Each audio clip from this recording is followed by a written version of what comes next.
After the Daily Caller wrote what I would consider a defamatory article about a Muslim woman, now she's dealing with some serious hate and abuse online.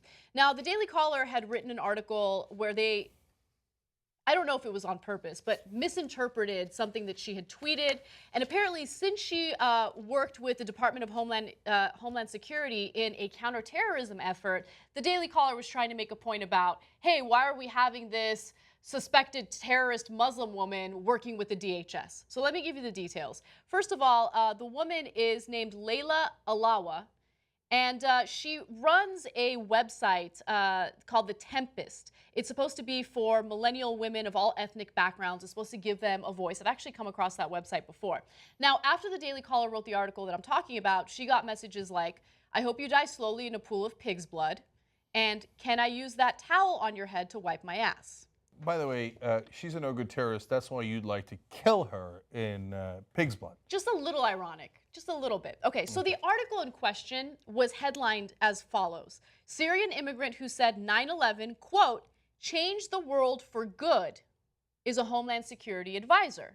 So when she had written about 9/11 changing the world for good, she didn't mean for good as in a positive thing, for good meaning permanently. Like, oh, I'm a changed woman for good. You know what I mean? Like, yeah. it was meant in a different way. So look, maybe they made a mistake, okay? Daily Caller, yeah. Daily Caller is a horrendous publication with deplorable writers, but nonetheless, right? She reached out to them and was like, no, no, no, you misinterpreted it. I'm not a bad person. I'm not a terrorist. I was actually not born in Syria, right? I have a Syrian background, but like, I'm not a terrorist, dude, right? Let me try to explain what happens. They refused to change the headline. They refused to change the story. They made this innocent person out to be some sort of terrorist that's working with the government.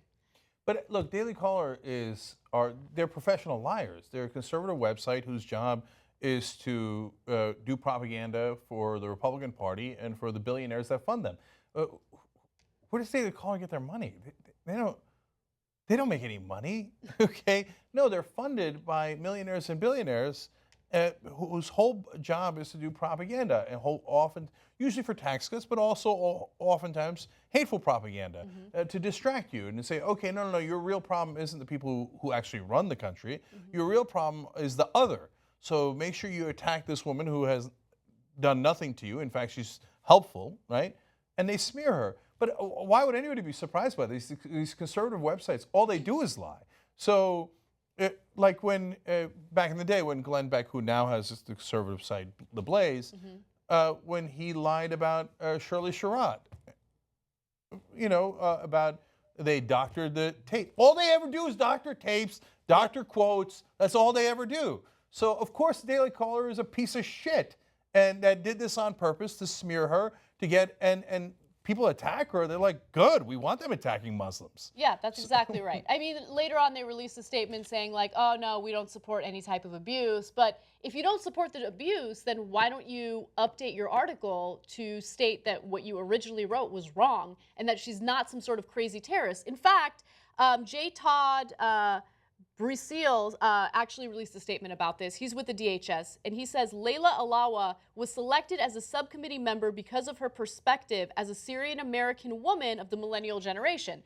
Look, you want counterterrorism efforts that make sense, you got to work with moderate Muslims. I know that for some reason that makes all of the bigots in the country really uncomfortable, right? But just because someone is of Muslim descent, by the way, she was born in Denmark and lived in Japan for several years.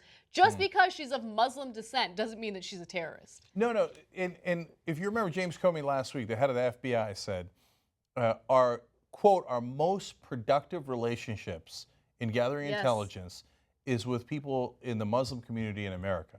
Because oftentimes they will report things that the FBI can't see, intelligence officials can't see, and it winds up protecting us. Now, if instead of having, and then they'll come on TV and they'll scream, not just conservatives, but people like Bill Maher, and say, where are the good Muslims?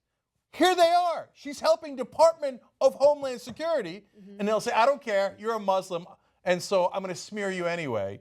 I'm going to lie about you, I'm going to get threats against you, and if you're a person who's trying to help Americans be secure, I'm going to counteract that, I'm going to be counterproductive, because my bigotry, in the case of the Daily Caller, is more important than keeping Americans safe and keeping us united and keeping us American, which is a diverse country that does not discriminate based on race or religion, but that's what conservatives hate about it. Yep. That's the thing. Conservatives are deeply un-American.